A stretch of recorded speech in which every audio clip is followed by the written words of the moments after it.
Hello guys, welcome back to my channel Renu home kitchen. అండి ఈరోజు అయితే నేను పులిహోర చేయాలనుకుంటున్నాను. దీనికోసం ఒక 2 కప్స్ వరకు, దీంతో ఒక 2 కప్స్ వరకు నేను రైస్ని వేసుకున్నానండి. శుభ్రంగా వాష్ చేసుకొని ఒక 2 గ్లాసెస్ ఆఫ్ రైస్కి 2 గ్లాసెస్ వాటర్, 4 గ్లాసెస్ వాటర్ వేసాను. ఇప్పుడు కుక్కర్ మూత పెట్టేసుకొని 4 విజిల్స్ వచ్చే వరకు రైస్ని కుక్ చేసుకోవాలండి. అయితే నేను కుక్కర్లో అన్నాన్ని ఒక పెద్ద గిన్నెలోకి తీసుకున్నానండి. పెద్ద కడాయి ఉంటుంది కదా, ఆ కడాయిలోకి తీసుకున్నాను. అన్నం కాసేపు చల్లగా అవనివ్వండి, లేకపోతే మళ్ళీ తడిగా ఉన్నట్టు ఉంటుంది.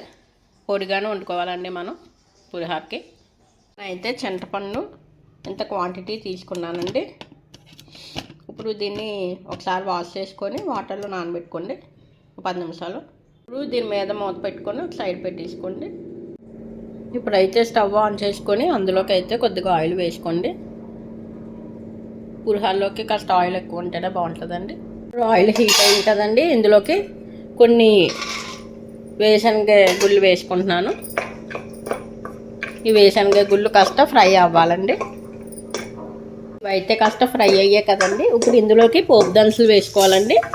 పచ్చిశనగపప్పు, ఆవాలు, జీలకర్ర, కాయమినపప్పు, కొంచెం కరివేపాకు, ఎండుమిర్చి ఇవన్నీ యాడ్ చేశాను. సిమ్లో పెట్టుకొని ఫ్రై చేసుకోండి ఇవన్నీ. కొన్ని జీడిపప్పులు కూడా యాడ్ చేశానండి. ఒక 5 జీడిపప్పులు చిన్నగా ముక్కలు చేసుకొని వేసుకున్నాను.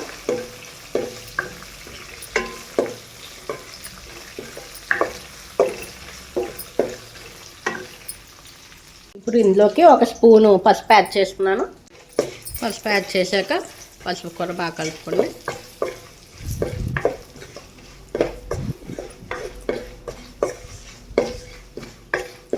ఇప్పుడు ఇందులోకి ఒక స్పూను సాల్ట్ యాడ్ చేస్తున్నాను. దీన్ని కూడా బాగా కలుపుకోండి.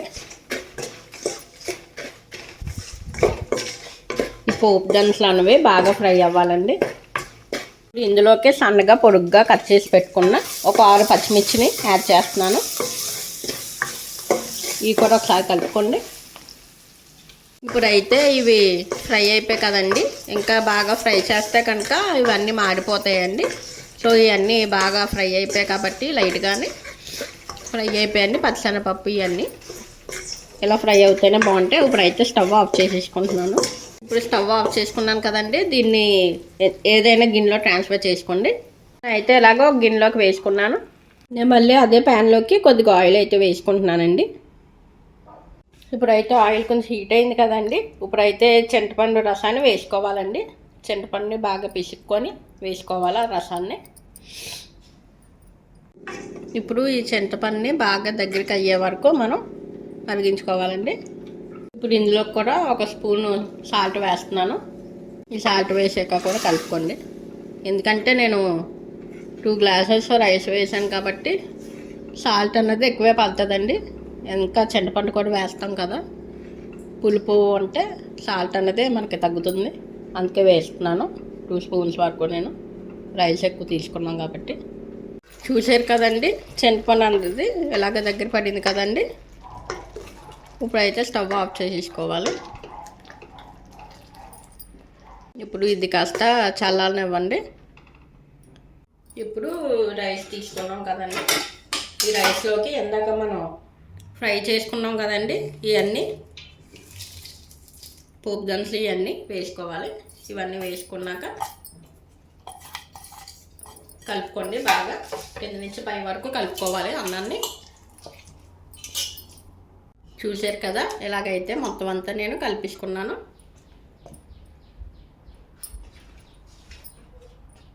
ఇప్పుడు ఇందులోకి చింతపండు గుజ్జును కూడా వేసారండి. వేసుకొని దీన్ని కూడా అలాగే కింద నుంచి పై వరకు కలుపుకోవాలి. చూసారు కదండి, పులిహోర అయితే రెడీ అయిపోయింది. మీకు కనుక నా వీడియో నచ్చినట్టయితే లైక్ చేసి, షేర్ చేసి, కామెంట్ చేసి, సబ్స్క్రైబ్ చేయండి. Thanks for watching my video.